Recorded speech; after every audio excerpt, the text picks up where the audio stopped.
నేను మీతో శ్రీకృష్ణ భగవానుడు అర్జునుడిని ఉద్దేశించి మాట్లాడుతూ దేహినోస్మిన్ యథా దేహే కౌమారం యవ్వనం జరా తథా దేహాంతర ప్రాప్తి ధీరస్తత్రను ముహ్యతి అన్న శ్లోకం గురించి ఆయన ప్రతిపాదించినటువంటి తత్వాన్ని మాట్లాడి ఉన్నాను.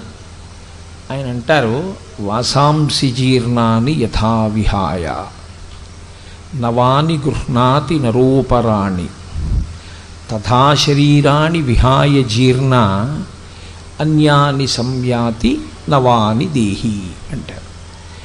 చాలా అద్భుతమైనటువంటి శ్లోకం. అదేమి భగవద్గీత అంతా అంతే, అలాగే ఉంటాయి.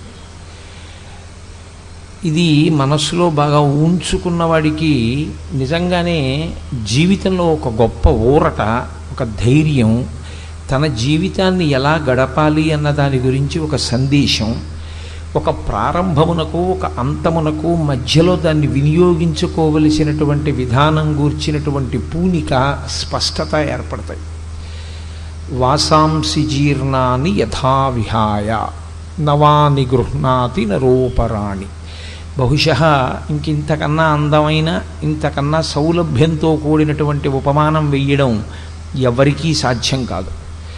ఆయన అన్నారు, లోపల దేహి ఉన్నాడు. దేహి అంటే నేను, జీవుడు, లేదా ఆ జీవుడికి పరమాత్మతో అభేద స్థితి అనుభవించగలిగిన నాడు జీవబ్రహ్మైక్య సిద్ధి. ఉన్నదొక్కటే పదార్థం. ఆ ఉన్నటువంటి పదార్థం తొడుక్కుంటోంది. దేన్ని తొడుక్కుంటోంది అంటే దేహి తొడుక్కున్నది దేహము. దేహి ఉంటాడు, దేహము తొడగబడింది కాబట్టి విడవబడుతుంది.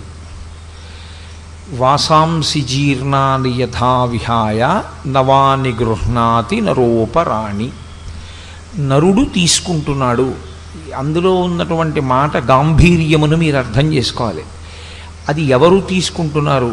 జీవుడే తీసుకుంటున్నాడు శరీరాన్ని తప్ప ఈశ్వరుడు బలవంతంగా కట్టబెట్టినది కాదు. నువ్వు పుచ్చుకుని తీరాలు స్మా ఈ శరీరాన్నని భగవంతుడు ఇవ్వడు. భగవంతుడికి శరీర కల్పన యందు లేదా మీకు ఈ దేహాన్ని ఇవ్వాలి అన్న దాని విషయంలో ఈశ్వరుడికి పూనిక కానీ, నేను ఇచ్చి తీరాలనేటటువంటి స్థితి కానీ ఆయనకేమీ ఉండదు. ఆయనకు అలా ఇవ్వవలసిన అవసరం ఉండదు. ఆయన ఇవ్వడు కూడా. ఆయన స్వతంత్రుడు కాడు. ఆ విషయంలో ఆయనకు ఆ అవసరం లేదు. ఎవరు తీసుకుంటారు అంటే మనమే తీసుకుంటాం. అది ఎలా తీసుకుంటాము అన్నదానికి ఒక ఉపమానం చెప్తున్నారు. ఇప్పుడు నేను అన్నది అబద్ధపు నేను వైపుకి నేను ఊంచుకుంటుంటాను. ఇప్పుడు అబద్ధపు నేను అంటే ఇది ఈ శరీరం. నిజానికి ఈ శరీరం కూడా నేను కట్టుకున్నటువంటి ఒక వస్త్రం ఎటువంటిదో దేహి కట్టుకున్నటువంటి వస్త్రంతో సమానం ఆ శరీరం. కాబట్టి నేను ఈ వస్త్రం కట్టుకున్నాను. ఈ కట్టుకున్న వస్త్రాన్ని, అయ్యో నేను ఇది కట్టుకుని వచ్చాను, దీంతో ప్రవచనం చేశాను, భగవద్గీత చెప్పాను, ఈ వస్త్రాన్ని ఇప్పేయడం ఏమిటని చెప్పి ఇంటికి వెళ్ళిన తర్వాత కూడా నేను ఈ వస్త్రాన్ని ఉంచుకోను. అథవా నేను ఒకవేళ ఉంచుకున్నా ఏదో చీకటి పడే పర్యంతం ఉంచుకోవచ్చు. ఫలహారం చేసేటప్పుడు ఈ బట్టలు విప్పేస్తాను. విప్పేసి అవసరమైతే వేరొక పర్యాయం స్నానం చేసి వేరొక పల్చటి వస్త్రాన్ని కట్టుకుని నేను ఫలహారం చేసి నిద్రకు ఉపక్రమిస్తాను. నేను నిద్రపోయిన వస్త్రాన్ని మళ్ళీ రేపు పొద్దున్న ఉంచుకోను. మళ్ళీ ఆ వస్త్రాన్ని తీసేసి ఇంకొక వస్త్రాన్ని తొడుక్కుంటాను. ఇన్ని వస్త్రములను నేను విడిచిపెడుతున్నా. మీరు బాగా గుర్తుపట్టాలి, వస్త్రము నన్ను అంటుకోవట్లేదు, వస్త్రము నన్ను వదలటం లేదు. ఈ రెండిటి యందు వస్త్రమునకు స్వేచ్ఛ ఏం లేదు. మా ఇంట్లో నేను కట్టుకోవలసినటువంటి పంచెల దొంతర ఒకటి ఉండొచ్చు నా గూట్లో, కానీ ఏ ఒక్క పంచా కూడా కోటేశ్వరారి ఇవాళ భగవద్గీతకి మేము వస్తాం, మీతో మేము మీకు కట్టబడతాం అని ఏ పంచా తనంత తాను లేచి నాకు కట్టబడదు. ఏ పంచని కట్టుకోవాలి అన్న విషయంలో నాది స్వాతంత్ర్యం. నేను ఏ పంచ తీసుకుంటే ఆ పంచ కట్టుకుంటాను. నేను ఎప్పుడు విడిచిపెట్టేయాలనుకుంటే ఆ పంచినప్పుడు విడిచిపెట్టేస్తాను. ఒక్కొక్కసారి కట్టుకున్న తర్వాత చూస్తే అది ఏ కారణం చేతనైనా కావచ్చు, ఉతుకుతున్నప్పుడు కావచ్చు, ఆరేసినప్పుడు కావచ్చు, ఏదో పక్షి పాడు చేయడం వల్ల కావచ్చు, దాని మీద ఓ మరక కనిపిస్తుంది. అయ్యో ఇది ఇస్త్రీ చేసేసి సిద్ధం చేసుకున్నాం, ఇంకా నయం ఏ ఊరో పట్టుకెళ్ళాం కాదు. అని కట్టుకున్న వస్త్రాన్ని అదేంటి నాన్నగారండి మీరు చూసుకోలేదా అంత మరకుంది అంటే గభాలను ఆ వస్త్రాన్ని విడిచిపెట్టి ఇంకో వస్త్రం కట్టుకుంటాం. ఇప్పుడు ఆ వస్త్రాన్ని కట్టుకున్నా విడిచిపెట్టినా నేను కట్టుకుంటున్నాను, నేను విడిచిపెడుతున్నాను. వస్త్రానికి స్వాతంత్రం లేదు. నేను కట్టుకుని నేను విడిచిపెడుతున్నాను. నేను కట్టుకుని నేను విడిచిపెట్టడానికి కారణం ఒక్కటే, వాసాంసి జీర్ణాన్ని యథావిహాయ. అది జీర్ణమైతే విడిచిపెడతాను. ఇక్కడ విడిచిపెట్టడం అన్న శబ్దం ఎక్కడ వరకు తీసుకెళ్తున్నారంటే కృష్ణ పరమాత్మ అసలు నేను వాడడం ఆపేయడం వరకు. ఇక నేను దాన్ని వాడడం వదిలిపెట్టేస్తున్నాను, పూర్తిగా ఆపేస్తున్నాను. అంటే ఇక ఈ పంచెని నేను విడిచిపెట్టినా ఇది మళ్ళీ కట్టుకునే అవకాశం ఉంటుంది. ఎందుకంటే దీన్ని చాకలికి ఎడుతుంది, ఉతుకుతారు, ఇస్త్రీ చేస్తారు, మళ్ళీ వస్తుంది, మళ్ళీ నా గూట్లో పెట్టుకుంటాను. మళ్ళీ ఎప్పుడో నాకు ఏనాడు ఈశ్వరుడు శాసనమై దీన్ని కట్టుకోవాలనిపిస్తే అప్పుడు గూట్లోంచి ఆ పంచె తీస్తాను. కానీ ఈ పంచె నేను ఇక కట్టను అని నేను దీన్ని తీసుకెళ్ళి బయట పారేశాను అనుకోండి. ఇప్పుడు నేను బయట పారేసినటువంటి ఉత్తరక్షణ పర్యంతము ఇక నా శరీరమునకు ఆ వస్త్రము చుట్టబడదు, అది కట్టబడదు, నేను విడిచిపెట్టేశాను. నేను ఎలా ఒక పంచెని జీర్ణమైంది, జీర్ణమైపోవడం అంటే అరిగిపోయింది, తరిగిపోయింది, చిరిగిపోయింది, ఆ కారణం చేత విడిచిపెట్టేశాను. అసలు యథార్థానికి వేదంలో పటలపన్నము అని ఒక పన్నం, అందులో వస్త్రం చిరిగినా, కన్నం పడినా, దాని మీద నిప్పు పడినా, కాలినా, అంచు లేకపోయినా అటువంటి వస్త్రాన్ని కట్టుకోవడాన్ని శాస్త్రం అంగీకరించదు. అటువంటి వస్త్రం కట్టుకోకూడదు. కాబట్టి అటువంటి వస్త్రం కట్టుకుని ఈశ్వరుడి ముందుకెళ్ళి నిలబడిన వాడికి ఏ పాపం వేస్తారు ఖాతాలో అంటే దిగంబరంగా వచ్చి నిలబడిన వాడి స్థితిని వేస్తాము అని చెప్పింది వేదం. కాబట్టి అలా జీర్ణమైన వస్త్రం ఇంకా కట్టుకోకూడదు కనుక పారేయడం అంటే అదేదో ఇంకెందుకు లేదు చాలా పంచెలు ఉన్నాయి కదా అని పారేయడం కాదు. ఇంకా ఆ పంచ కట్టుకుని నేను వైదిక కర్మ చేయడానికి ఆ పంచ పనికిరాదు. పంచంతా బాగుంది, కానీ ఎక్కడో అగరత్తు యొక్క నుసి పడింది, పడ్డంలో దానికి కొన్ని కన్నాలు పడిపోయాయి. దానికి కొన్ని కన్నాలు పడినా కూడా నేను ఆ వస్త్రాన్ని విడిచిపెట్టవలసి ఉంటుంది. ఇంకెవరైనా నా దగ్గర పుచ్చుకుని పోని కొంతవరకు ఏదో గురువుగారు కట్టుకున్నారని నా శిష్య సమానుడైన వాడు కొంత కట్టుకుంటే కట్టుకోవచ్చేమో, ఆయనకి అది నూతన వస్త్రం కావచ్చు, కానీ నా వరకు నాకు మాత్రం అది ఇక వైదిక కర్మక పనికిరాదు. కాబట్టి విడిచిపెట్టేస్తాను. నేను ఎప్పుడది ఇంకా నాకు పనికిరాదని నిర్ణయం చేసుకున్నానో అప్పుడు నేను ఆ వస్త్రాన్ని విడిచిపెట్టేసినట్లుగా వాసాంసి జీర్ణాని యథా విహాయ నవాని గృహ్ణాతి నరూపరాణి. ఆ వస్త్రాన్ని విడిచిపెట్టేశాను అన్నప్పుడే వెంటనే ఇంకొక మాట ఉంటుంది. ఇంకొక వస్త్రం లేకుండా ఆ వస్త్రాన్ని విడిచిపెట్టేయడం ఉండదు లోకంలో. ఎందుకంటే అసలు వస్త్రం ఒంటి మీద ఆచ్ఛాదన లేకుండా ఒక్క క్షణం కూడా ఎవ్వరూ ఉండకూడదు. అది వేదం అంగీకరించదు. స్నానం చేసేటప్పుడు కూడా ఒంటి మీద స్నానశాటి ఉండవలసిందే. స్నానశాటి కట్టుకుని స్నానం చేయాలి, కానీ అసలు ఒంటి మీద నూలుపోగు లేకుండా ఉండడం అనేటటువంటి దాన్ని ఒకే ఒక్క సమయమునందు అంగీకరిస్తారు. ఏ శరీరంతో వచ్చాడో ఆ శరీరము మళ్ళీ ఈ లోకం నుంచి మహాభినిష్క్రమణమును పొందుతున్నప్పుడు దాని మీద ఇంక ఏ విధమైన ఆచ్ఛాదనలు ఉంచరు. యజ్ఞోపవీతంతో సహా అన్నీ తీసేయవలసిందే. అన్నీ తీసేసి శరీరాన్ని ఒక్కదాన్నే కట్టెల మీద పడుకోబెడతారు తప్ప ఏ కారణము చేత అసలు శరీరము మీద నూలుపోగు లేకుండా ఒక్కడూ దిగంబరుడై కనపడకూడదు. అందుకే పెళ్లిలో స్నాతకం చేసేటప్పుడు గురువుగారు చెప్తారు, ఎన్నడూ ఒంటి మీద బట్ట లేకుండా నేను కనపడను అని వాగ్దానం తీసుకుంటారు. మృత్యువుతో సమానం, అమంగళం కాబట్టి నేను వస్త్రాన్ని వదిలిపెట్టాను అంటే గుర్తు ఏమిటంటే ఇంకొక వస్త్రం ఉన్నది అని గుర్తు కట్టుకోవడానికి. ఇది విడిచిపెట్టిన ఉత్తర క్షణంలో నేను ఆ వస్త్రాన్ని కట్టేసుకుంటాను. ఈ వస్త్రాన్ని విడిచిపెట్టడానికి ఆ వస్త్రాన్ని కట్టుకోవడానికి మధ్యలో ఉండేటటువంటి వ్యవధి బహు తక్కువ ఉంటుంది, చాలా తక్కువ ఉంటుంది తప్ప అసలు నేను వస్త్రం లేకుండా ఉండడం అన్నది ఇక ఈ శరీరాన్ని వదిలిపెట్టేస్తున్నప్పుడే ఉంటుంది. పూర్తిగా శరీరం ఈ ప్రపంచంలోంచి వెళ్ళిపోతున్నప్పుడు కొద్దిసేపు ఉంటుంది అలా. కాబట్టి నేను ఒక వస్త్రాన్ని జీర్ణమైపోయిందని వదిలిపెట్టి ఇంకొక వస్త్రాన్ని తీసుకోవడంలో వస్త్రము యొక్క ప్రమేయము ఎంత మాత్రమూ లేదు. నాదే ప్రమేయమైనట్లు ఈ పంచ కట్టుకున్నా నేనున్నాను, ఈ పంచె విప్పేసి రేపు సాయంకాలం నేను ఇంకో పంచె కట్టుకుని వస్తాను, అప్పుడు నేను ఉంటాను. నిన్నని ఇంకొక పంచె కట్టుకున్నాను, అప్పుడు నేను ఉన్నాను. పంచె లేదు కానీ నేను మాత్రం ఉన్నాను. పంచె మారిపోయింది కానీ నేను మాత్రం అలాగే ఉన్నట్టు శరీరం కూడా. దేహి ఏం చేస్తుంటాడంటే లోపల ఉన్న జీవుడు ఈ శరీరాన్ని వదిలిపెట్టేస్తాడు. వదిలిపెట్టేసి మళ్ళీ ఒక కొత్త శరీరాన్ని తాను పుచ్చుకుంటూ ఉంటాడు. ఇందులో మీరు కొంచెం జాగ్రత్తగా గమనించవలసినటువంటి విషయం ఒకటి ఉంది. ఇందులో ఎవరు ఇచ్చాడో వాడు తీసుకుంటాడు, తీసుకుని కొత్త శరీరం ఇస్తాడు అని ఎక్కడైనా ఉందా ఈ శ్లోకంలో? ఎక్కడా లేదు. ఈ ఇచ్చినవాడెవరో వాడు పుచ్చేసుకుంటాడని కానీ, పుచ్చేసుకుని మీకు కొత్త వస్త్రం ఇస్తాడని కానీ సాక్షాత్ గీతాచార్యుడే చెప్పలేదు.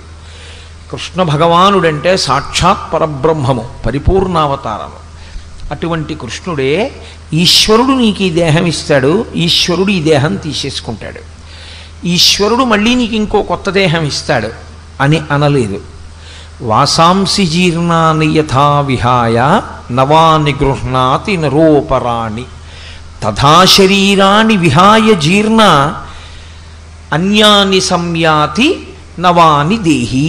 దేహి పుచ్చుకుంటాడు అన్నారు. దేహి అంటే ఈశ్వరుడు కాడు, జీవుడు. జీవుడు ఈశ్వరుడైపోయిన స్థితి యందు ఆవిర్భవించినటువంటి స్థితి వేరు, ఆ జ్ఞానం ఆ పరిపక్వత వేరు. మనమే పుచ్చుకుంటున్నాం, మనమే దీన్ని వదులుతున్నాం, మనమే దీన్ని పుచ్చుకుంటున్నాం. అదేమిటండి మీరు గీతలో అలా ఉందంటున్నారు, ఆ శ్లోకం చెప్తున్నారు రైటే, కానీ మేము ఈ శరీరాన్ని ఎందుకు వదలాలనుకుంటాం? అసలు మేము వదలం కదా, మాకు ఈ శరీరంతో ఉండాలని ఉంటుంది. మేము వదిలేయడం ఏమిటి ఈ శరీరాన్ని? కాదు, ఈ శరీరాన్ని మనం వదిలిపెట్టడం అంటే మనకి ఇష్టం ఉండి వదిలేమా, ఇష్టం లేక వదిలేమా కాదు. వదలడానికి కారణము మనం అయ్యున్నాము అంతే. మన కారణంగానే శరీరం పడిపోతుంది, మన కారణంగానే శరీరం నిలబడుతుంది. ఎందుచేత అంటారేమో, శరీరము పడడానికి, శరీరం పుచ్చుకోవడానికి, మళ్ళీ శరీరం పడ్డానికి, మళ్ళీ శరీరం పుచ్చుకోవడానికి కారణము ఒక్కటే, కర్మ. మనం చేసేటటువంటి కర్మ ఏది ఉన్నదో అది ఫలితమును విడిచిపెడుతూ ఉంటుంది. ఎప్పుడు కొంత ఫలితాన్ని ఇచ్చుకుంటూ వెళ్ళిపోతూ ఉంటుంది. ఇప్పుడు ఈ ఫలితాన్ని అనుభవించాలి, అనుభవించడానికి శరీరం ఉండాలి. శరీరం లేదనుకోండి, ఎలా అనుభవిస్తారు? కుదురుతుందా? మీరు కొంచెం జాగ్రత్తగా అర్థం చేసుకునే ప్రయత్నం చేయండి. నేను ఒక పుణ్యకర్మ చేశాను, నేను ఏదో ఒక మంచి పని చేశాను, 10 మందికి పనికొచ్చే పని, లేకపోతే శాస్త్రవిహితమైన కర్మ ఒకటి నేను చేశాను. 7 కొండలు నడిచి ఎక్కి వెంకటేశ్వరుణ్ణి దర్శనం చేశాను. అప్పుడు నాకు ఒక కొంత పుణ్యం వచ్చింది. ఇప్పుడు ఈ పుణ్యానికి ఫలితాన్ని నేను అనుభవించాలి. ఈ పుణ్యానికి ఫలితమే సుఖము. సుఖము అన్నది మనసు రంజిల్లేటట్టుగా ఉంటుంది. అమ్మా చాలా హాయిగా ఉందిరా అనిపిస్తుంది మనసుకి. ఆ సుఖరూపంలో నేను పుణ్యకర్మ యొక్క ఫలితాన్ని అనుభవించేస్తాను. నేను ఒక పాపం చేశాను, ఇప్పుడు చెప్పులు వేసుకుని వెంకటాచల పర్వతం మీద తిరిగాను. ఇప్పుడు వెంకటాచల పర్వతం మీద చెప్పులేసుకు తిరిగినటువంటి పాపకర్మకి ఫలితాన్ని కూడా నేను అనుభవించవలసి ఉంటుంది. అప్పుడు నా అరికాళ్ళు ఏదో కారణం చేత ఎప్పుడో ఉత్తర జన్మలలో అగ్నిహోత్రం అంటుకొని ఆ కాళ్ళు కాలిపోయి బొబ్బలెక్కి కట్లు కట్టి కొన్నాళ్ల పాటు నేను కాళ్ళు కింద పెట్టి తిరగలేనటువంటి స్థితిని పొందాలి. చేసిన పాపము దుఃఖ రూపంలో పోవాలి, చేసిన పుణ్యము సుఖరూపంలో పోవాలి. ఇప్పుడు ఈ సుఖం అనుభవించాలన్నా దుఃఖం అనుభవించాలన్నా ఈశ్వరుడు మీకు మనస్సొక్కటే ఇచ్చి శరీరాన్ని ఇవ్వకపోతే కుదురుతుందా? ఎక్కడ పెడతారు మనస్సు తీసుకొచ్చి? ఎలా అనుభవిస్తారు? నేను పుణ్యకర్మ చేశాను, దాని సుఖ ఫలితాన్ని అనుభవించేసేయాలి. ఇప్పుడు నేను ఆ సుఖ ఫలితం అనుభవించేయాలంటే ఏముండాలి? నాకో శరీరం ఉండాలి. మీ అందరూ కింద కూర్చుంటే నేను ఒక్కడిని కూర్చోవడానికి ఇంత పెద్ద వేదిక, నేను ఒక్కడిని కూర్చుంటే నాకు ఇన్ని పూలదండలు, నేను ఒక్కడిని కూర్చుంటే మీ అందరూ నిశ్శబ్దంగా ఉన్నారు, నేను ఒక్కడిని మాట్లాడితే నా మాట వినపడుతుందో వినపడదో సరిగా అందరికీ ఒక మైకు. ఇవి సభాపూజ్యత అంటారు. అంటే ఇంతమందికి చెప్పగలిగినటువంటి పెద్దరికాన్ని పొందుట. ఈ పెద్దరికం నాకు ఎందుకు వచ్చింది అంటే గత జన్మలలో ఎవరికో ఏవో కొన్ని పుస్తకాలు నేను ఇచ్చున్నాను. ఎవరికో నాకు తెలుసున్నటువంటి 4 మంచి మాటలు కూర్చోపెట్టి వాళ్ళకి పనికి రావాలి అని చెప్పున్నాను. నేను చేసిన పుణ్యకర్మ ఏదో ఉంది. ఇప్పుడు ఆ పుణ్యకర్మ చేత నేను సభాపూజ్యత అనబడేటటువంటి గౌరవాన్ని పొందేయాలి. అది పొందేశాను అనుకోండి, అక్కడతో నేను చేసిన పుణ్యం పోతుంది, అయిపోయింది. కాబట్టి ఇప్పుడు కొంత పుణ్యం అయిపోయింది. ఒక్క పుణ్యమే చేశామనుకోండి, ఈ శరీరం ఇవ్వరు. చాలా జాగ్రత్తగా మీరు పట్టుకోవాల్సి ఉంటుంది ఇప్పుడు నేను చెప్పే విషయాన్ని. మీరు కేవల పుణ్యమే చేసి ఉన్నారనుకోండి, ఎవరు చేసేది శరీరం కాదు, కేవల పుణ్యం చేసేది లోపల ఉన్న జీవుడు. ఆయన ఎలా చెప్తే అలా చేస్తుంది ఈ శరీరం. జీవుడు కేవలం పుణ్యమే, అసలు పాపస్పర్శ లేదనుకోండి, అప్పుడు కేవలం భోగం అనుభవిస్తే చాలు. కాబట్టి అసలు ఆకలి దప్పిక లేకుండా అమృతం తాగి నిత్యము భోగం అనుభవిస్తూ సంతోషంగా ఉండడానికి ఊర్ధ్వలోకాల్లో దేవతలుగా పుట్టిస్తారు. నేను పాపము చేశాను, పుణ్యము చేశాను. ఇప్పుడు పాపపుణ్యములు రెండూ అనుభవించాలి. ఈ శరీరాన్ని ఇస్తారు, మనుష్య శరీరాన్ని ఇస్తారు. ఇది ఏమవుతూ ఉంటుందంటే ఆయుర్దాయ రూపంలో కాలమునందు కొంతకాలము నిలబడుతుంది. ఎంతకాలము నిలబడాలి అన్నది ఈశ్వరుడు ఊపిరిల రూపంలో నిర్ణయం చేస్తాడు. ఆ ఊపిరిల రూపంలో ఆయుర్దాయాన్ని లెక్క పెడతాడు. ఇన్ని ఊపిర్లు తీయడానికి నీకు నేను అధికారం ఇస్తున్నాను అని చెప్పి జీవుణ్ణి శరీరం ఇచ్చి పంపిస్తాడు. నీ చేసుకున్న కర్మ ఫలితంగానే పుణ్యము ఉంది, పాపము ఉంది, రెండూ అనుభవించాలి. ఇప్పుడు ఈ శరీరం ఇచ్చాడు. దీంట్లో ఇదిగో ఈ కాలంలో ఫలానా సమయం నుంచి ఫలానా సమయం వరకు, నిజానికి ఆయన ఏమి date of birth date of death ఆయన ఏం చెప్పడం. నీవు మొదటి ఊపిరి నుండి నీ చిట్ట చివరి ఊపిరి ఇన్నో ఊపిరి వరకు నువ్వు ఉండు, దానికే చిత్రగుప్తుడు అని పేరు. చిత్రగుప్తుడు అంటే ఈ ఊపిర్లను ఎవరు లెక్క పెడతారంటే ఇక్కడ కూర్చుని ఈశ్వరుడు లెక్క పెడుతుంటాడు. అందుకే అనాహతము అంటారు. అనాహతము అంటే ఒకరి చేత ఆపబడేది కాదు. మీరు ఆపుతాను అంటే ఆగదు, నువ్వు ఆగవద్దు అంటే ఆగడం మానదు. దానికి అనాహతము అని పేరు.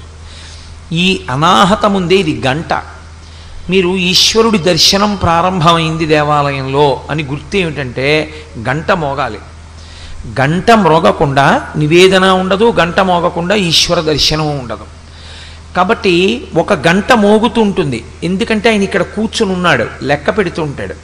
అదే lub dub lub dub lub dub అని కొడుతూ ఉంటుంది. ఆయన కూర్చుని ఎన్ని ఊపిర్లు తీసి ఎన్ని ఊపిర్లు విడిచిపెడుతున్నాడో లెక్క పెట్టుకుంటూ ఉంటాడు. ఆయనకి తెలుసు ఇక ఈ ఊపిరి తీశాడు, ఇక విడిచిపెట్టక్కర్లేదు. ఆయన బయటికి వెళ్ళగానే గంట అయిపోతుంది. ఈ ఊపిరి తీశాడు, ఇక విడవక్కర్లేదు, ఆయన కిందకి దిగిపోతాడు, ఆగిపోతుంది. కాబట్టి ఊపిరులు లెక్క పెట్టి ఆయుర్దాయాన్ని మాత్రం ఇచ్చేవాడు ఈశ్వరుడు. ఆయన ఇక్కడ కూర్చుని ఇంతకాలము ఇన్ని ఊపిరులుగా నువ్వుండు, అందుకే దీపం ఉండగా ఇల్లు చక్క పెట్టుకో అంటారు. అంటే ఇక్కడ ఈ ఊపిరి తిరుగుతున్నప్పుడే, ఈ గంట మోగుతున్నప్పుడే, ఇక్కడ ఈశ్వరుడు ఉన్నప్పుడే నువ్వు చెయ్యవలసిన మంచి పని చేసేసేయి. ఒక్కసారి బయటికి వెళ్ళాడంటే ఇంకా చేయడానికి దీనికి ఏం అవకాశం ఉండదు, ప్రేతం అయిపోతుంది. కాబట్టి తొందరగా చేసుకో, ప్రతి ఊపిరి యందు ఈశ్వరుణ్ణి అర్చన చేసుకో. అదే మనం శివాభిషేకం చేసేటప్పుడు మహన్యాసం చేస్తూ హంస హంసాయ విద్మహే పరమహంసాయ ధీమహి తన్న హంస ప్రచోదయాత్ అని పిలుస్తారు.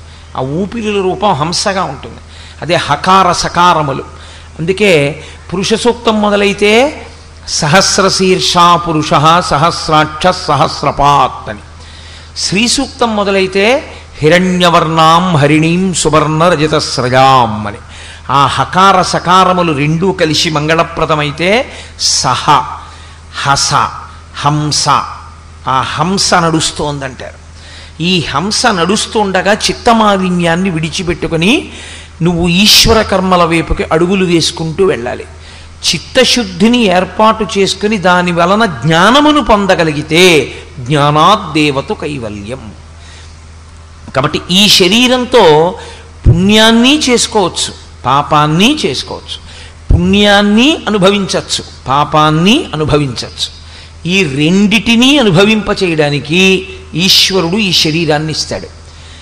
ఈశ్వరుడు ఈ శరీరాన్ని ఇచ్చేటప్పుడు వీడికి ఇది ఇద్దాం పాపం ఏదో సంతోషంగా ఇచ్చేద్దామని ఏమి ఇవ్వడాయన. ఆయన ఇవ్వడానికి కారణం ఒక్కటే అయి ఉంటుంది. పరాశర భట్టర్లు శ్రీగుణరత్న కోశం చేస్తూ ఓ మాట అంటారు, యద్రూభంగాః ప్రమాణం స్థిరచర రచన తారతమ్యే మురారే. ఈ పుర్రె జీవుడిని పట్టుకుని బ్రహ్మగారు వేరొక పుర్రెలోకి ప్రవేశపెడుతూ ఉంటాడు. అది చీమ పుర్రెవచ్చు, ఈగ పుర్రెవచ్చు, దోమ పుర్రెవచ్చు. నేను ఇవాళ పేపర్లో ఫోటో చూసా, ఏదో ఎక్కడో సముద్రపు ఒడ్డున చనిపోయిన తాబేలు అని ఫోటో వేశారు. దాని పుర్రె కనపడుతోంది, దానికో పుర్రె ఉంటుంది. ఆ పుర్రె పట్టుకుని అందులోకి జీవుణ్ణి ప్రవేశపెడుతూ వీడికి ఏం ఇవ్వచ్చు అన్నది ఇచ్చే ముందు అమ్మ వంక చూస్తాడు బ్రహ్మగారు. బ్రహ్మగారి తల్లి లక్ష్మీదేవి ఆవిడ వంక చూస్తాడు. చూసి అమ్మా ఈ పుర్రె గతంలో ఈ పేరుతో తిరిగింది, ఏం చేయమంటావు అని అడుగుతాడు. యద్రూభంగాః ప్రమాణం స్థిరచర రచన తారతమ్యే మురారే. లక్ష్మీదేవి ఓ ఈ పుర్రె, అబ్బా ఏమి శ్రమించాడు రా శాస్త్రం ప్రకారం, శాస్త్రం కోసం వాడుకున్నాడు శరీరాన్ని అని ఇలా అందనుకోండి, ఉత్తమ శరీరాన్ని ఇస్తారు. అమ్మవారు ఛీ దుర్మార్గుడు అని ఇలా కనుబొమ్మ దింపింది అనుకోండి, వెన్నుపాము అడ్డంగా ఉండేటటువంటి ప్రాణి, లేకపోతే అసలు వెన్నుపాము లేకుండా మిలికిలి తిరిగే ప్రాణిగా ఇస్తారు. భయహేతు ఏ పాము లాంటిదన్నో చూస్తే అటువంటి జన్మనిస్తారు. కాబట్టి నీవు చేసిన కర్మ ఏది ఉన్నదో ఆ కర్మయే నీవు శరీరము పొందడానికి హేతువై ఉన్నది. ఇప్పుడు శరీరాన్ని ఈశ్వరుడిస్తున్నాడని ఈశ్వరుడి మీద నెపం పెట్టి కూర్చుంటే నువ్వు శరీరములను పొందుతూనే ఉంటావు. అలాగా పొందుతూనే ఉంటే వచ్చే నష్టం ఏమిటో తెలుసా అండి? అందుకే మన వాళ్ళు దేవాలయాలన్నీ తీసుకెళ్ళి కొండ మీద పెడతారు. కొండ మీద దేవాలయం పెడితే చాలా గొప్పది. సాధారణంగా దేవాలయం కొండ మీద ఉన్నది అంటే ఒక్కటే గుర్తు, అది స్వయంభూ అని గుర్తు. స్వయంభూ దేవాలయం అయితేనే కొండ మీద ఉంటుంది. స్వయంభూ కాని దేవాలయంతో సమానమైన స్థాయి ప్రతిష్ఠ చేయబడిన దేవాలయానికి ఒక్కనాటికి రాదు శాస్త్రంలో. ప్రతిష్ఠ దేవాలయమే. అందా మానవ ప్రతిష్ఠితం అయితే చాలా తక్కువ. ఋషి ప్రతిష్టము, రాక్షస ప్రతిష్టము, దేవతా ప్రతిష్టము వాటి స్థాయి ఎక్కువ. స్వయంభూ క్షేత్రానికి ఉండే శక్తి అపారం. వేదము ప్రమాణం.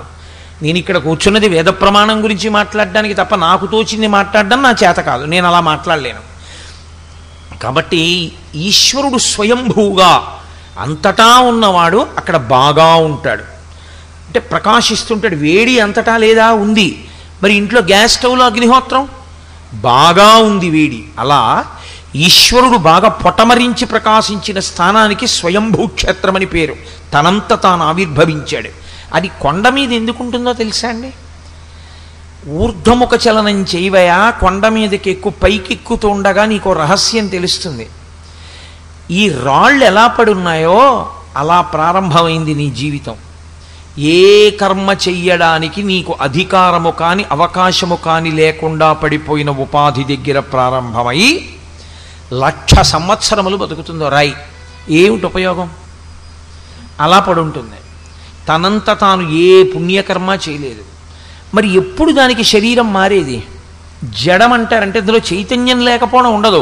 అంతర్బహిష్య తత్సర్వం వ్యాప్య నారాయణ స్థిత, అంతటా ఉంటాడు నారాయణుడు.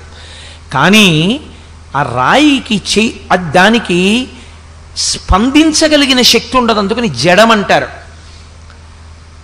జడధియా అంటారు శంకరాచార్యులు వారి శివానంద లహరిలో. అటువంటి జడమైనటువంటిది ప్రతిస్పందన శక్తి లేని రాయి ఏమీ చెయ్యలేదు.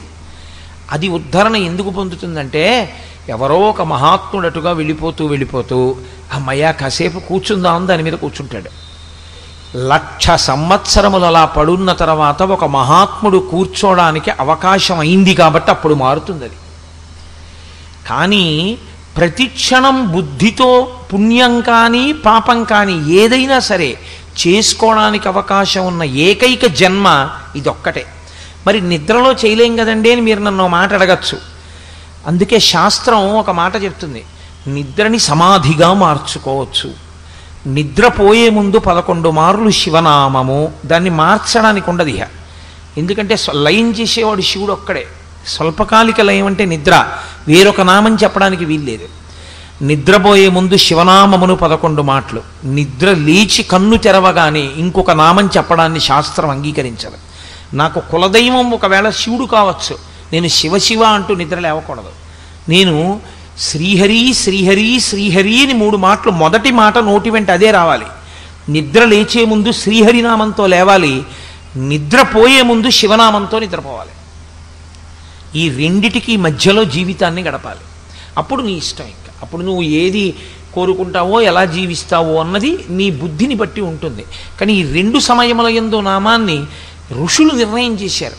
అలా ఎందుకు చేశారు అన్నదాని గురించి ఇప్పుడు నేను మాట్లాడితే మళ్ళీ అది నామవైభవం వైపుకు వెళ్ళిపోతుంది. అందుకని నేను భగవద్గీతకి కట్టుబడే ప్రయత్నం చేస్తాను. కనుక ఇప్పుడు ఈశ్వరుడు మీకు శరీరాన్ని ఇచ్చి విడిచిపెట్టినప్పుడు 3 మార్గములలో ప్రయాణం చేయవచ్చు. ఈ శరీరంలోంచి ఇంకో శరీరాన్ని మీరు పుచ్చుకోవచ్చు. పుచ్చుకునేటప్పుడు దేవతా శరీరాన్ని పుచ్చుకోవచ్చు.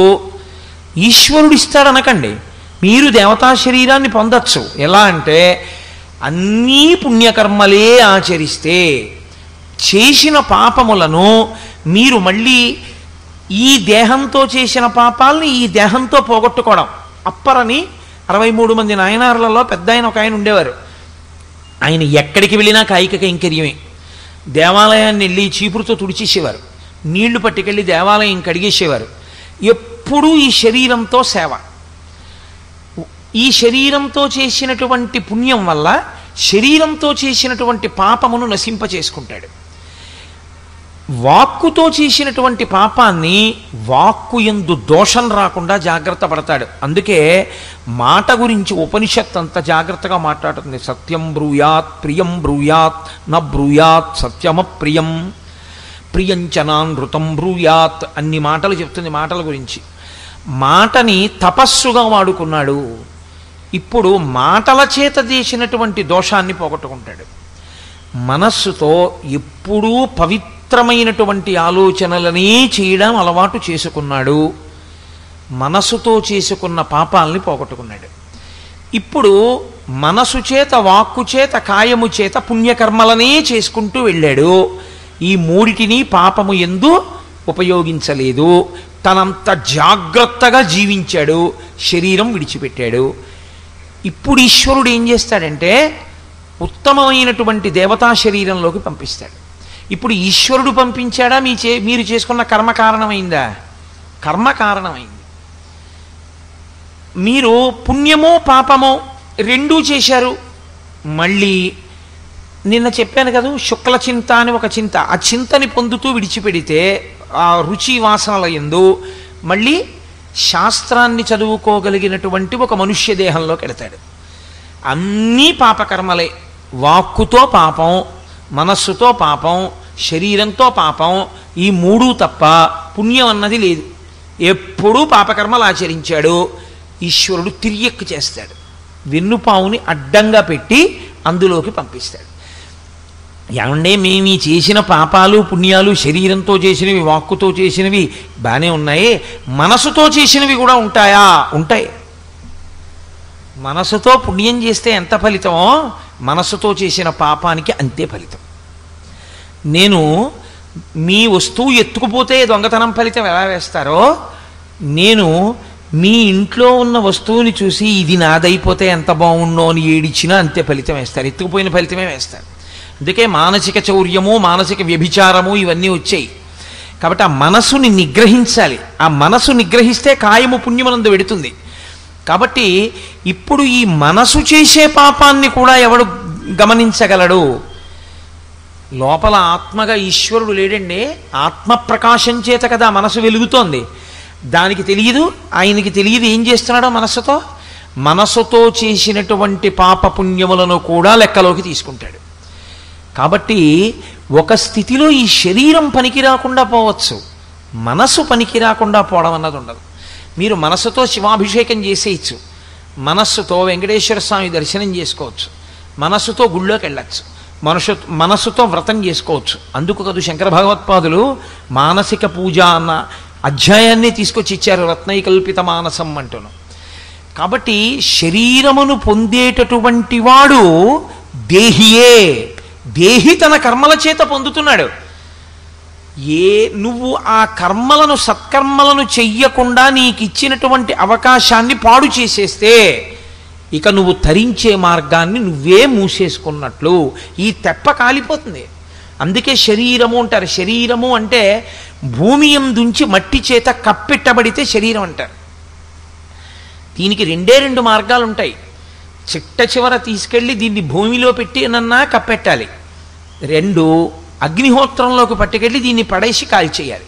2 మార్గాలు. ఈ రెండిటిలో ఏదో ఒక దాన్ని ఇది పొందుతుంది. ఇది అలా పొందకముందే దీనితో నువ్వు జీవుడు లోపల ఉన్నవాడు ఉద్ధరణ పొందాలి, మంచి మార్గం వైపుకు వెళ్ళిపోవాలి దీన్ని తెప్పగా చేసుకుని. అలా నువ్వు పొందగలిగితే ఉత్తర జన్మ బాగుంటుంది. అలా నువ్వు చెయ్యలేకపోతే పుచ్చుకుంటావు శరీరం. ఏ శరీరం పుచ్చుకుంటావంటే నీవింత పాపమును చేసి ఉన్నావు కాబట్టి దానికి అనుగుణమైన దానిని మాత్రమే నువ్వు పుచ్చుకోగలవు. ఇంకొకటి పుచ్చుకునే అవకాశం ఉండదు, నువ్వే పుచ్చుకోవాలి. మీరు చూడండి, ఎంసెట్ కౌన్సిలింగ్ సెంటర్ అని ఉంటుంది.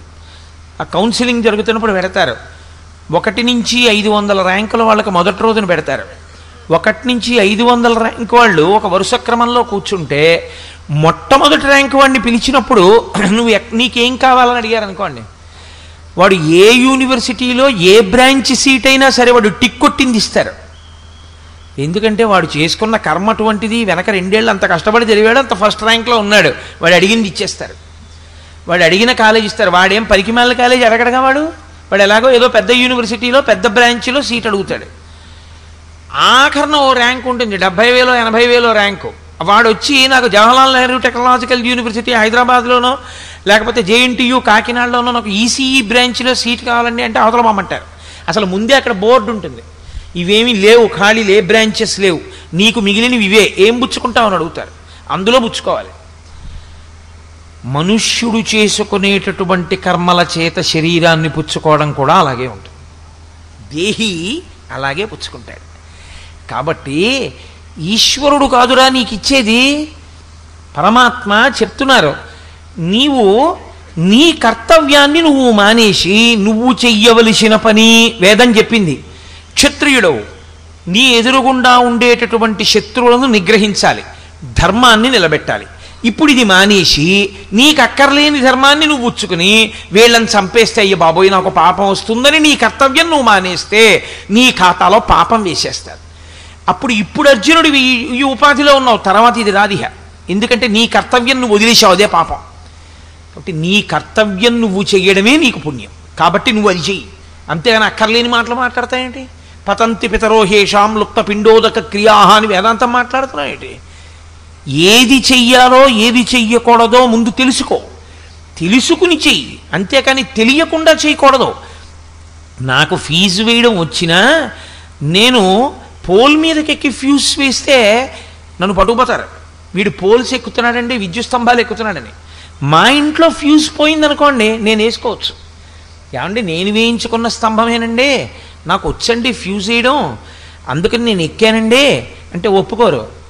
వచ్చిన విద్యుత్ స్తంభం మీదకెక్కి ఫ్యూజ్ వేసే అధికారం నీకు లేదు. శాస్త్రము ఈ పని చెయ్యడానికి నీకు అధికారం ఉందని శాస్త్రము చెప్తే తప్ప ఏతత్ శాస్త్రం ప్రమాణంతే, నువ్వు చెప్తే ప్రమాణం కాదు అది. నేను 10th పాస్ అయ్యానో లేదో చెప్పాలంటే నాకు బోర్డ్ ఆఫ్ సెకండరీ ఎడ్యుకేషన్ చెప్పాలి.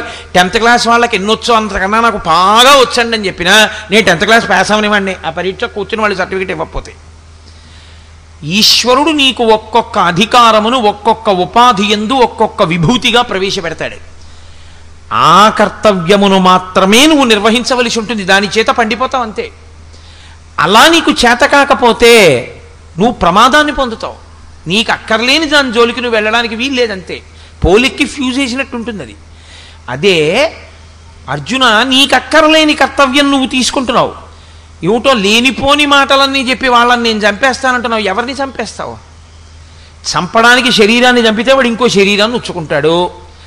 ఆత్మకు అసలు చావు లేదు, ఇంకా నువ్వు చంపేదేమిటి? నువ్వు చచ్చిపోయేదేమిటి? దుర్యోధనుడు వచ్చి నన్ను కత్తితో పొడి చేస్తే చచ్చిపోతానంటావు. ఏది చచ్చిపోతుంది, ఏది చావకుండా ఉంటుంది నీకేమన్నా తెలుసా? ఏమిటి మాట్లాడుతున్నావు నువ్వు? మోహానికి గురైపోయింది నీ బుద్ధి. కాబట్టి ఇలా మాట్లాడకూడదు. దేహములు కాలమునందు వస్తాయి, దేహములు కాలమునందు పడిపోతాయి. దేహి కాలమునందు పడడం. దేహి కాలమునందు ఎప్పుడూ అలా ఉంటూనే ఉంటాడు. నేను లోపల ఏదుందో అది ఈ శరీరం ఉన్నా ఉంటుంది. ఈ శరీరం పడిపోయిన తర్వాత కూడా ఇంకో శరీరంలోకి వెళ్ళి ఉంటుంది. అప్పుడు ఆ శరీరంతో చేస్తుంది పనులు. అప్పుడు కూడా ఉంటుంది నేను మాత్రం. దేహం మారిపోతుంటుంది అంతే. ఇప్పుడు మీరు ఈ విషయం ఎందుకు చెప్పాడో తెలుసా అండి? మీరు కొంచెం జాగ్రత్తగా ఇందులో ఉన్న రహస్యాన్ని పట్టుకోగలిగితే మీకు ఈ శ్లోకం ఎందుకు అమృత భాండమో అర్థమైపోతుంది. మనందరం ఏమంటామంటే లోకంలో నేను ఉండాలండి అంటాం. నేను పోవాలండి అని ఎవడండగా? నేను ఉండాలి కదా. ఎవరమన్నా ఏమంటామంటే నేను ఉండాలి. నేను ఉండాలి అన్న మాట అర్థం లేని కోరిక. నేను పొయ్యి వెలిగించి ఈశ్వరుణ్ణి ప్రార్థన చేస్తే ఈశ్వరుడు వచ్చి ప్రత్యక్షం అయ్యాడు అనుకోండి, ఏం కావాలి నీకని అడిగాడు అనుకోండి. నేను వెలిగించుకున్న పొయ్యిలో మంట వేడిగా ఉండేటట్టు చూడండి అని అడిగాను అనుకోండి. ఆయన ఏమంటాడు? బుద్ధిహీనుడా, దానికి వరం అక్కర్లేదు, మంట వేడిగానే ఉంటుంది, దానికి వరం ఏమిటి నీ బుర్ర? నువ్వు నన్ను అడగక్కర్లేదు. నా అడగకపోయినా మీ ఇంట్లో పొయ్యి కాదు, ఏ ఇంట్లో పొయ్యిలో మంట అయినా వేడిగానే ఉంటుంది. దానికి నువ్వు కొత్తగా నేను ఉండాలి అని నువ్వు అడగక్కర్లేదు, నువ్వు ఉంటావు. ఏమడగాలంటే అసలు నేనేదో నీకు తెలియాలి. ఇది నేను అనుకోవడం వల్ల ఏమనుకుంటున్నావంటే ఇది పోతుందని భయపడుతున్నావు. అబద్ధాన్ని పట్టుకుని ఉండాలంటున్నావు, సత్యాన్ని వదిలిపెట్టేసి అది ఉండదంటున్నావు. ఏది ఉంటుందో అది ఉండదని వదిలేసావు, ఏది ఉండదో అది ఉంటుందని పట్టుకుంటున్నావు. ఇప్పుడు ఎలా ఫలితం వస్తుంది? రాదు.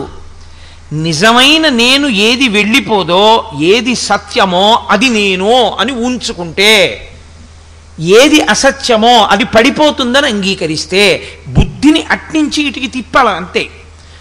కానీ అది చెప్పినంత తేలిక కాదు. బాగా శాస్త్రమునందు పరిశ్రమ చేసి అభ్యాసం చేస్తే దాని వలన మాత్రమే ఆ పూనికి వస్తుంది తప్ప జన్మజన్మాంతరముల నుండి వచ్చినటువంటి లక్షణం అండి ఇది.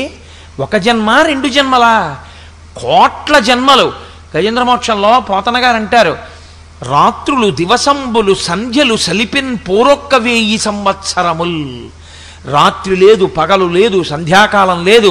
ఇన్ని కోట్ల జన్మల నుంచో నేననుకుని శరీరం మీద భ్రాంతి పెట్టుకుని ఆ శరీరాన్ని వదిలిపెట్టి ఇంకో శరీరాన్ని పట్టుకుని ఈ అబద్ధాన్ని నిజమనుకునేటటువంటి అలవాటు నాకు అలాగే ఉండిపోయింది. ఉండిపోవడంలో ఎప్పుడూ ఏం చేస్తానంటే ఇది నేను, ఇది ఉండిపోవాలి, ఇది మారిపోతూ ఉంటుంది. మార్పు ఎందే మరణం ఉన్నది అని నేను నిన్ననే మీతో మనవి చేశా. ఎప్పుడైతే పువ్వు పిందెగా మారిపోతుందో అప్పుడే పువ్వు మరణించడం ప్రారంభమైపోయింది. పువ్వంతా పిందె అయిపోగానే పువ్వు నశించిపోయింది. పిందె కాయ అయిపోతూ ఉండడం మొదలుపెట్టినప్పుడే పిందె మరణించి కాయ అవుతోంది. కాయ పండవుతున్నప్పుడు కాయ నశిస్తోంది. గొంగళి పురుగు సీతాకోక చిలుక అవుతున్నప్పుడు గొంగళి పురుగు యొక్క స్వరూపం నశించిపోతోంది. అలా నువ్వు పుట్టినప్పుడే నీ దేహానికి మరణం కూడా ప్రారంభం అయిపోతోంది, వెళ్ళిపోతోంది కాలంలో. అది దాన్ని పట్టుకుని, అసత్యాన్ని పట్టుకుని నేనుండాలంటే అది ఎక్కడ ఉంటుంది? అది ఉండదు. దాని ఎందే ఎన్ని కోట్ల జన్మలెత్తినా దేహాన్ని పట్టుకుని ఉండాలంటావు. అసలు ఉండే దేహిని ఉండేవాడు వాడు అని గుర్తెరగవు. ఎలా ఉండడం జరుగుతుంది శాశ్వతంగా? ఉండడం అంటూ ఉంటుంది, కానీ సత్య వస్తువు ఎరుకలోకి రావట్లేదు. ఈ ఎరుకలోకి రావడం అన్నది ఎప్పుడు జరుగుతుందంటే అదే జ్ఞానావిర్భావము అంటారు. ఇందులో ఉన్న నేను తెలుసుకుంటున్నదేదుందో అది నిజమైన నేను, అది దీన్ని సాక్షిగా చూస్తోంది. పూర్వం దీని మీద ఇలా రక్తనాళాలు పైకి ఉబికి ఉండేవి కావు, ఇప్పుడు పైకి ఉబుకుతున్నాయి. చెయ్యి ఇలా అంటే పూర్వం ముడత ఉండేది కాదు, ఇప్పుడు ముడత పడుతోంది. పూర్వం ఈ కంటికి కళ్ళజోడు లేదు, ఇప్పుడు ఈ కంటికి కళ్ళజోడు వచ్చింది. పూర్వం మధ్యాహ్నం భోజనం చేసి ఉపన్యాసాలు చెప్పి రాత్రి 11 గంటలకు ఇంటికి వెళ్ళి పలహారం చేసినా శరీరం తట్టుకునేది. ఇప్పుడు అలా తట్టుకోలేదు, ఇది నీరసపడిపోతోంది. ఒక 5 గంటలో 6 గంటల తర్వాత దీనికి కాసిన పాలో ఏదో పొయ్యకపోతే దీనికి బడలికని తట్టుకోగలిగినటువంటి శక్తి క్షీణించిపోతోంది. ఇవి లోపల ఉన్నది తెలుసుకుంటోంది సాక్షిగా. ఏది తెలుసుకుంటోందో అది ఒకటి కూడా తెలుసుకుంటుంది. ఏది తెలుసుకుంటుందో తెలుసా అండి? దీని మూర్ఛని కూడా తెలుసుకుంటుంది. ఇది పాపం తట్టుకోలేక పడిపోతోందని కూడా తెలుసుకుంటుంది. దీనికి ఆకలేస్తోంది, దీంట్లో పదార్థం పడేస్తే దీని కడుపు నిండిపోయింది, దీనికి దాహం వేస్తోంది, దీంట్లో నీళ్లు పోస్తే దీనికి దాహం తీరింది, దీనికి నిప్పెట్టింది, దీని మీద కొంత ఓషధిని ప్రయోగిస్తే దీని నిప్పి తగ్గింది అని తెలుసుకున్నట్టే లోపల ఉన్న నేను ఏ మార్పు లేకుండా అలాగే ఉండి ఆ నేను ఇది పడిపోతున్నప్పుడు కూడా చూస్తుంది. ఇది పడిపోతోంది, ఇది విడిచిపెట్టేస్తోంది. నేను ఇన్నాళ్ళు దీన్ని తొడుక్కున్నాను, నేను తొడుక్కున్న పంచె వదిలేసినట్టు ఇదిగో ఇప్పుడు నేను దీన్ని కూడా వదిలిపెట్టి దీంట్లోంచి బయటికి వస్తున్నాను. అందుకనే అంటుంది గరుడ పురాణం, 11 రోజులు శరీరం విడిచిపెట్టిన చోటనే జీవుడి నుంచి చూపిస్తారు, ఉండమని చెప్తారు. ఒక్కసారి అదొక వేగం, ఆ వేగంలో తీసుకెడతారు యమదూతలు. యమధర్మరాజు గారి దర్శనం ఒకటి చేయించి తీసుకొచ్చేస్తారు. తీసుకొచ్చేటప్పుడు యాతన ఉండదు ఆ తీసుకురావడంలో. తీసుకొచ్చి వదిలిపెట్టేసి వెళ్ళిపోతారు. 11 రోజులు ఇక్కడ ఉండిపోను అని చెప్తారు. వాడు అక్కడే ఉంటాడు 11 రోజులు ఉండి చూసుకుంటూ ఉంటాడు. ఎంత చిత్రంగా చూసుకుంటాడో తెలుసా అండి. శరీరం విడిచిపెట్టిన చోట మాత్రమే అనుమతిస్తారు. అందుకే పూర్వం ఒక చోట చనిపోతే శరీరాన్ని ఇంకో చోటికి తీసుకెళ్లేవారు కాదు, అక్కడే దహించేవారు. ఎందుకంటే వాడికి ఆ విరక్తి రావాలని.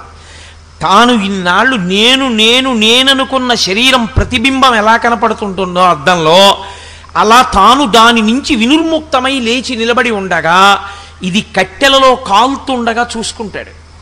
చూసుకుని అరే రే రే రే రే రే ఎంత వ్యామోహం పెట్టుకున్నాను రా దీని మీద, దీని అసాధ్యం కోలా ఎలా కాలిపోతోందిరా అంటాడు.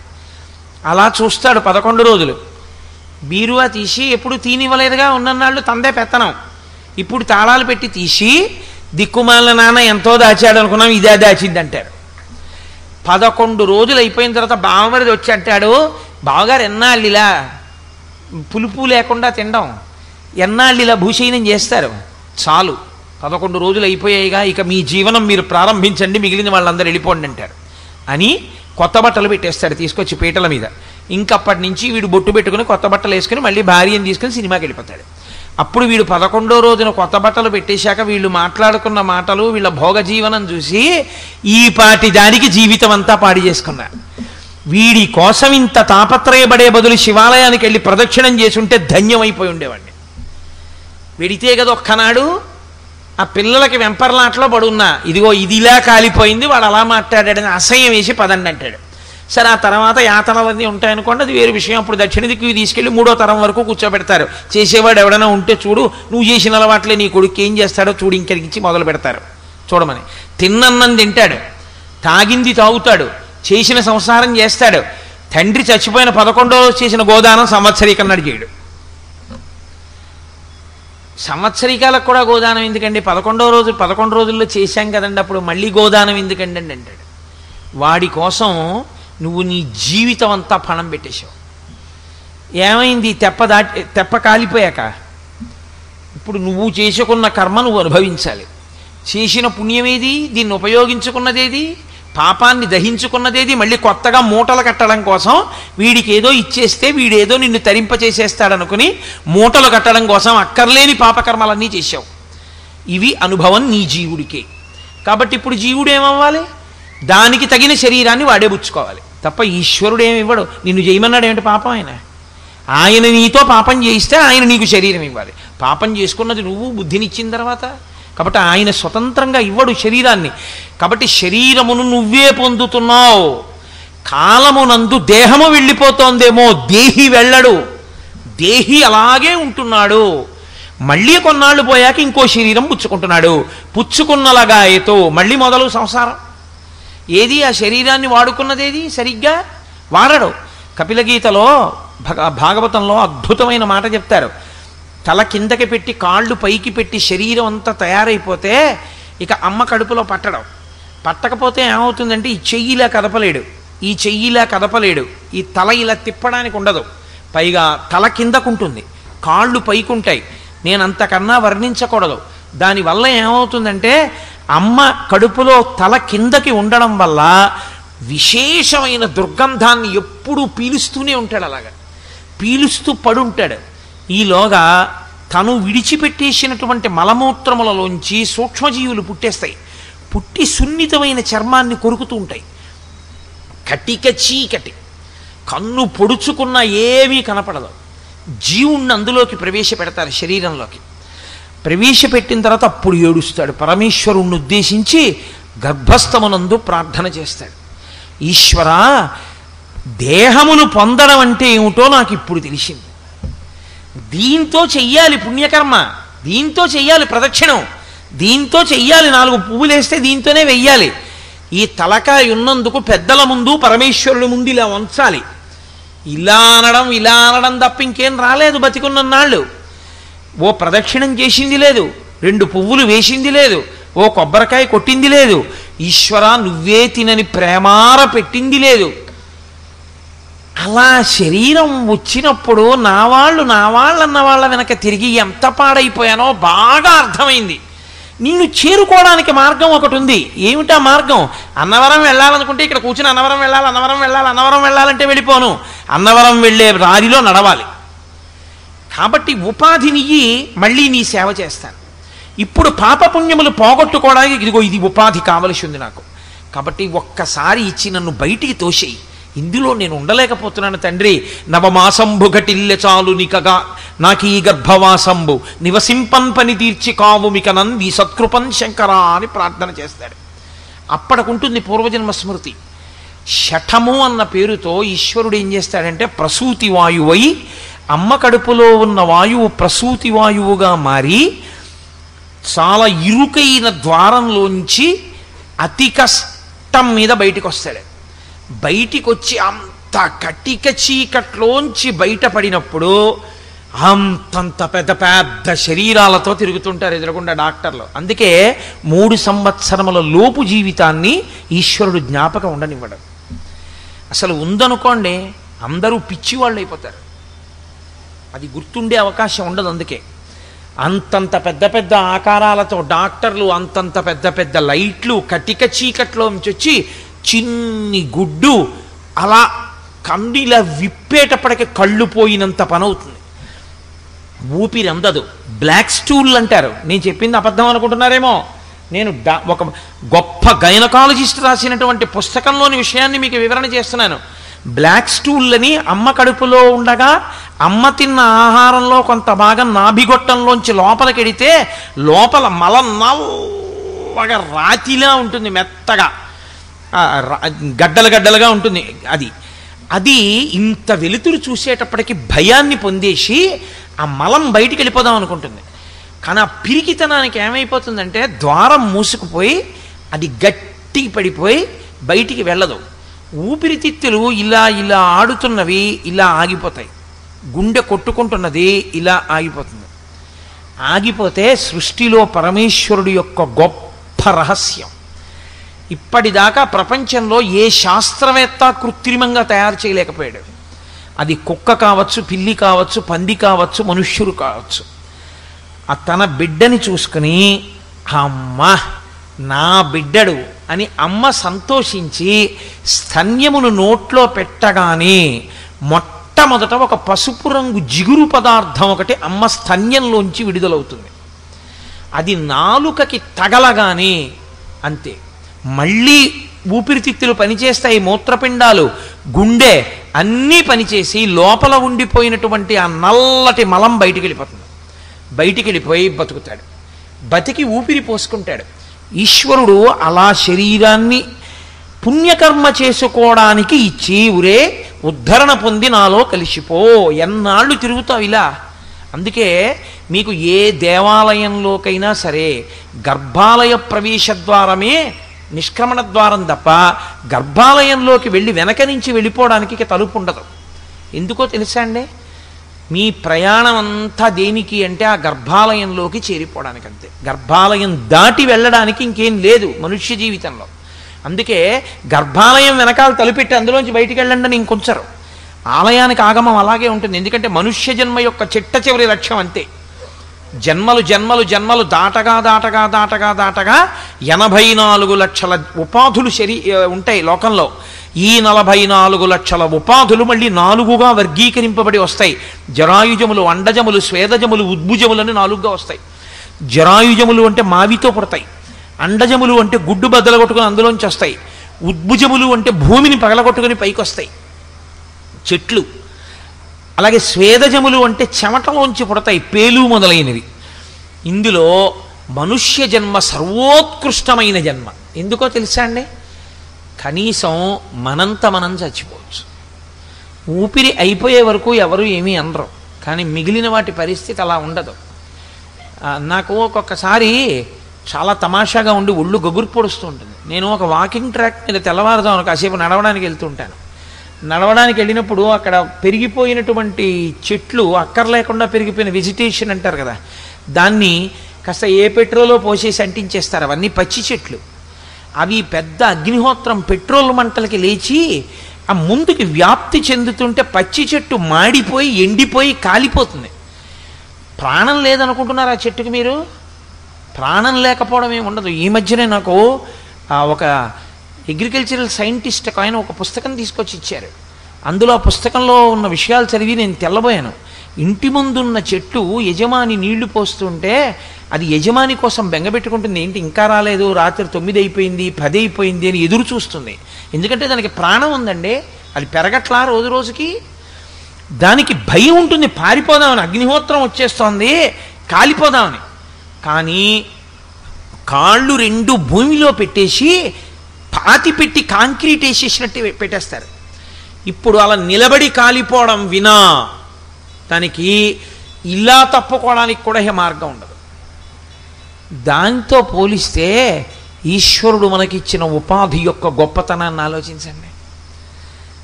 ఏదో చేసుకోబట్టి ఇందులోకి వచ్చాం.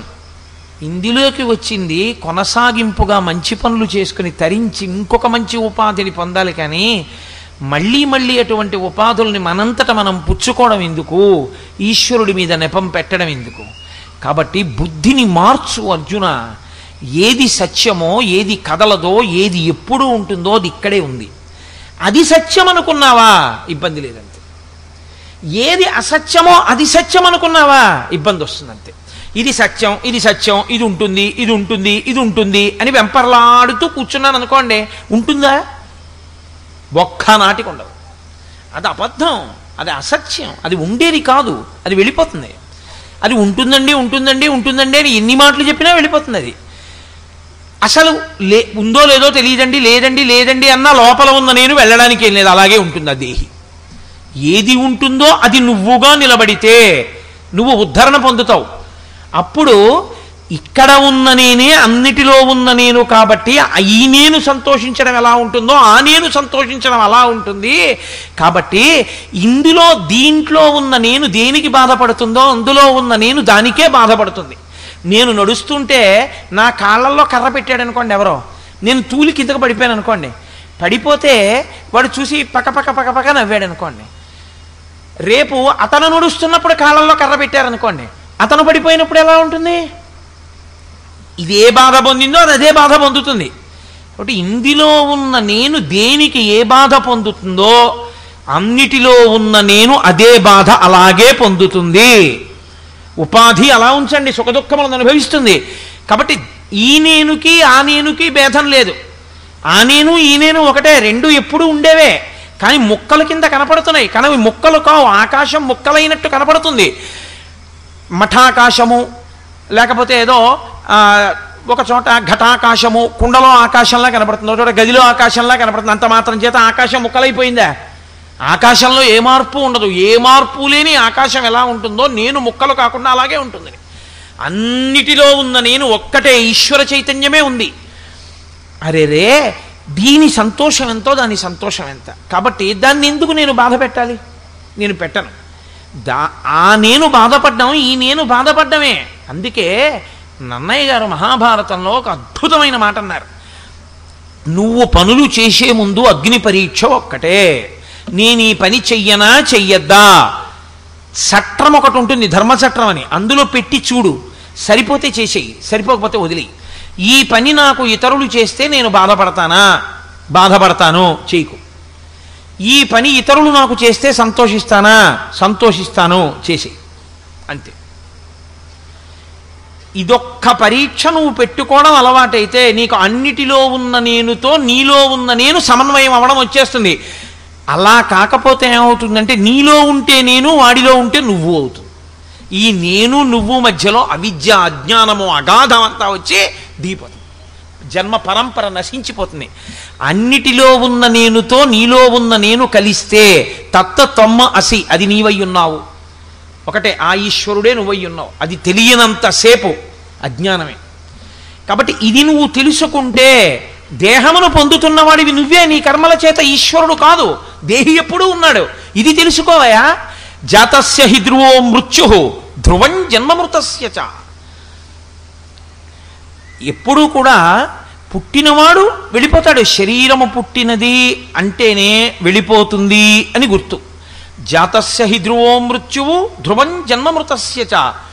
ఇది ఏ కారణం చేత ఎవ్వరూ మార్చగలిగినటువంటి స్థితి కాదు. దీన్ని మార్చడం అనేటటువంటిది ఎవరి తరమైనటువంటి విషయం కాదు అర్జున. అందుకని నువ్వు ఒక్క విషయాన్ని బాగా జ్ఞాపకం పెట్టుకో. ఈ శరీరమును పొందుతున్నవాడివి నువ్వే తప్ప అన్యులు నీకు శరీరమును ఇస్తున్న వాళ్ళు కారు.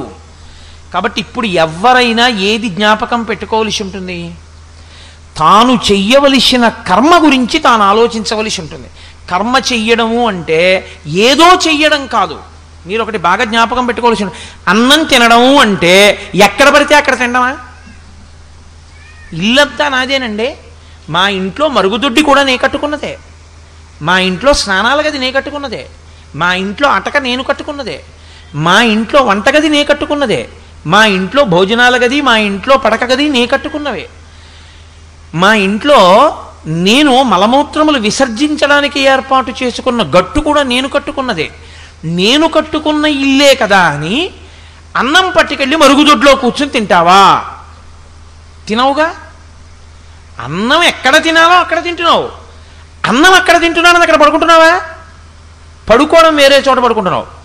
అక్కడ పడుకుంటున్నాను కదా అని పడుకున్న చోట మలమూత్రాలు విసర్జిస్తున్నావా? నాలో మలమూత్రాలే కదండి అని వేరొక చోటికి వెళ్ళి విసర్జిస్తున్నావు. ఏమి నీళ్ళు నువ్వు కట్టుకున్నదే అయినా నువ్వు ఎక్కడ ఏది చెయ్యాలో అది చేస్తున్నప్పుడు కర్మ చేసేటప్పుడు కూడా ఎలా చెయ్యాలో అలా చెయ్యవలసి ఉంటుంది తప్ప నీ ఇష్టం వచ్చినట్టు చెయ్యకూడదన్న సిద్ధాంతాన్ని నువ్వెందుకు అంగీకరించలేకపోతున్నావు? అది కేవలము అజ్ఞానజనితము. నేను మరుగుదొడ్లో తింటానండి అన్నాడు అనుకోండి. నా ఇల్లు నా ఇష్టం, నేను కట్టుకున్నాను మరుగుదొడ్డి, నేను మరుగుదొడ్లో కూర్చుని తింటాను. ఏమిటి తింటే వెళ్ళేది నాలోకే, నాలోంచి బయటకు వచ్చేది ఇక్కడే, ఏమిటి తేడా అన్నాడు అనుకోండి.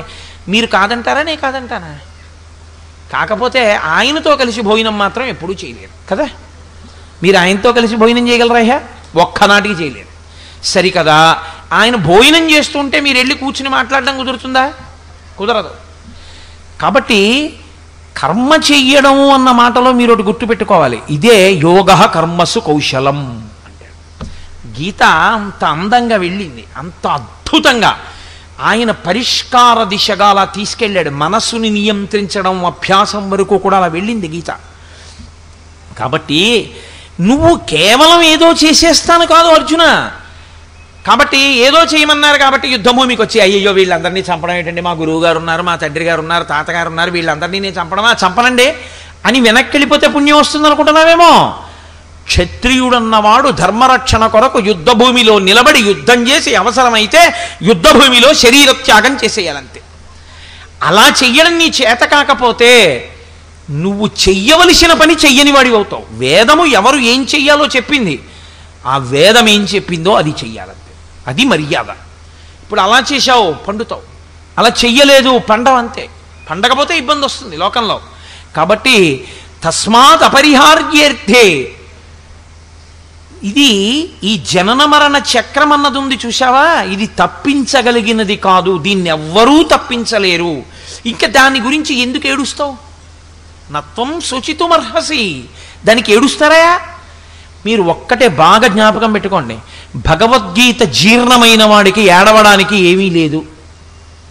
ఆయనకి ఏడవడానికి కారణం ఉండదు. భగవద్గీత బాగా జీర్ణమైపోయింది అనుకోండి, ఆయన దేనికి ఏడవాలి?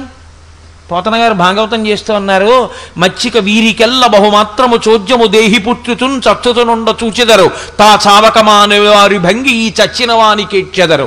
ఇదెక్కడి చోద్యము, ఎచ్చట నుండి వచ్చనచ్చటికి పోవుటన ఇజము ప్రణికోటికి అన్నారు. ఏది పుట్టిందో అది పోతుంది, ఏది పుట్టలేదో అది చావదు. దేహి పుట్టలేదు, చావడం. శరీరం పుట్టింది, చచ్చిపోతుంది. జాతస్య హి ధ్రువో మృత్యు ధ్రువం జన్మమృతస్య చ. ఏది చచ్చిపోయిందో అది మళ్ళీ పుడుతుంది. శరీరం చచ్చిపోయింది కాబట్టి మళ్ళీ ఇంకో శరీరంగా పుట్టుకొస్తుంది, ఇంకో చిన్న శరీరంగా పుట్టుకొచ్చి మళ్ళీ పెరుగుతుంది. పెరుగుతోందంటేనే, మార్పు చెందుతోందంటేనే మళ్ళీ మృత్యు వైపు వెళ్ళిపోతుందని గుర్తు. కాబట్టి ధ్రువం జన్మమృతస్య చ తస్మాద్ అపరిహార్యేర్థే. ఇది ఎవ్వరూ తప్పించగలిగినటువంటిది కాదు. దీన్ని మార్చడం ఎవరి తరం కాదు.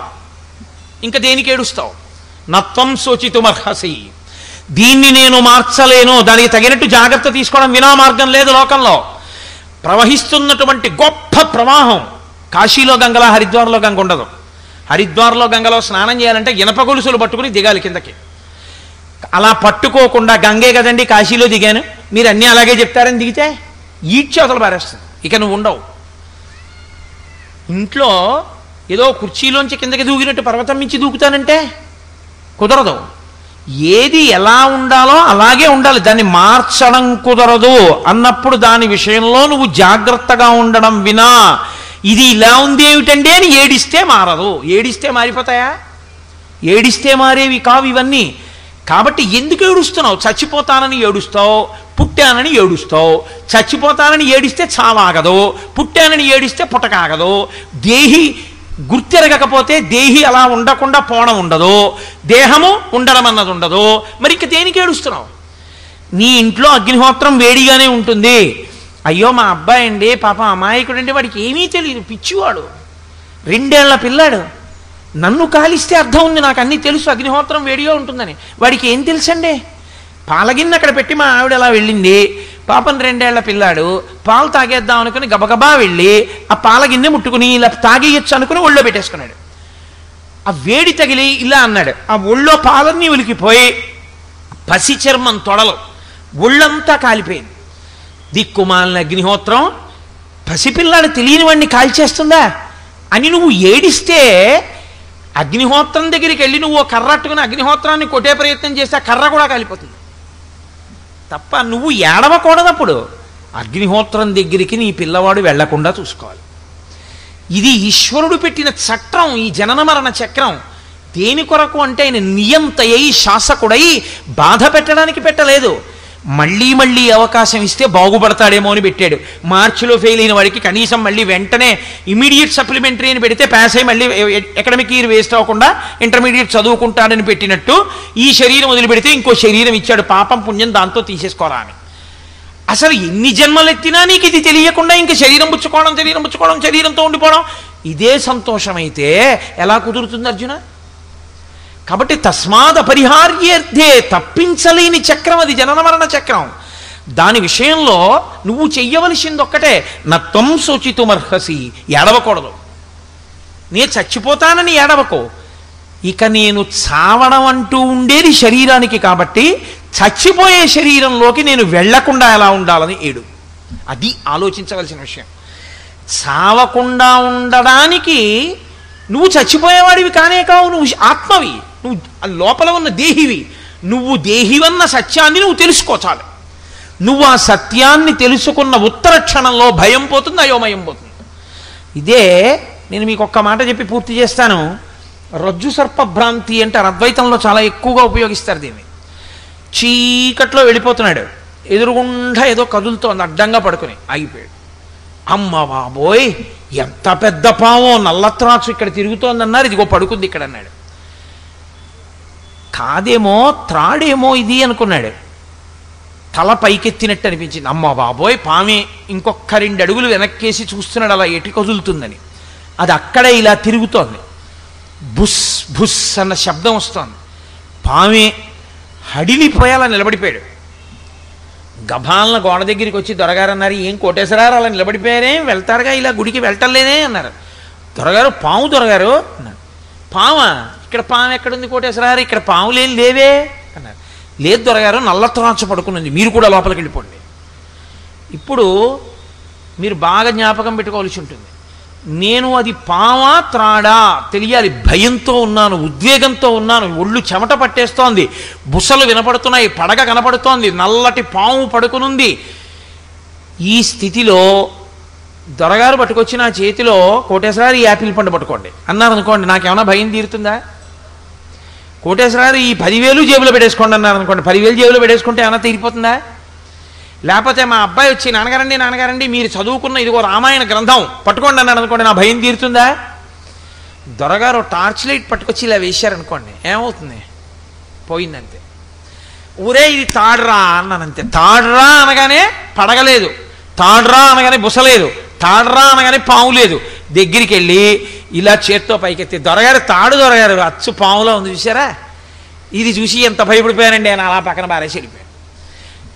ఏది సత్యమో అది తెలియగానే భయం పోయింది, ఏది సత్యమో అది తెలియగానే నీకు పట్టిన చెమట్లు పోయాయి, ఏది సత్యమో అది తెలియగానే నీకున్న ఆందోళనలన్నీ పోయాయి. ఏది సత్యము, దేహి సత్యమో, దేహి సత్యమనేటటువంటిది నీ ఎరుకలోకి వచ్చి అనుభవంలోకి రావాలి. ఇప్పుడు నేను పెద్దగా మాట్లాడేసినట్టు మాట్లాడేస్తే సుఖం కాదు, అనుభవంలోకి రావాలి. అనుభవంలోకి వచ్చి లోపల ఉన్నది ఎప్పుడూ ఉంటుంది, అది అంతటా ఉన్నది అని నేను తెలుసుకోగలిగాను అనుకోండి, అంతటా అది నామరూపములుగా కనబడ్డ మాయ తప్ప యథార్థముగా అది అదిగానే ఉన్నది అని నేను జ్ఞానమన్న దీపము చేత దర్శనం చేస్తే, ఆనాడు సత్యము ఎరుకలోకి వస్తే అప్పుడు మాత్రం ఇక శరీరంలోకి రాను. నేనుగా మిగిలిపోవడం అంటే ఆత్మయందు కలిసిపోయి పరమేశ్వరుడి యందు లయమై అలా ఉండిపోతాను. కాబట్టి అర్జున, ఇది సత్యం, దీన్ని తెలుసుకో. అంతేకాని జనన మరణ చక్రం గురించి భయపడి శరీరం అంటాయంటే, ఇలా తెచ్చుకుని నువ్వు తెచ్చుకున్నవే ఈ శరీరాలు. ఎంత గొప్ప సత్యాన్ని ఆయన బోధ చేస్తున్నాడో మీరు ఈ 2 శ్లోకముల వలన గుర్తెరుగుదురుగాక.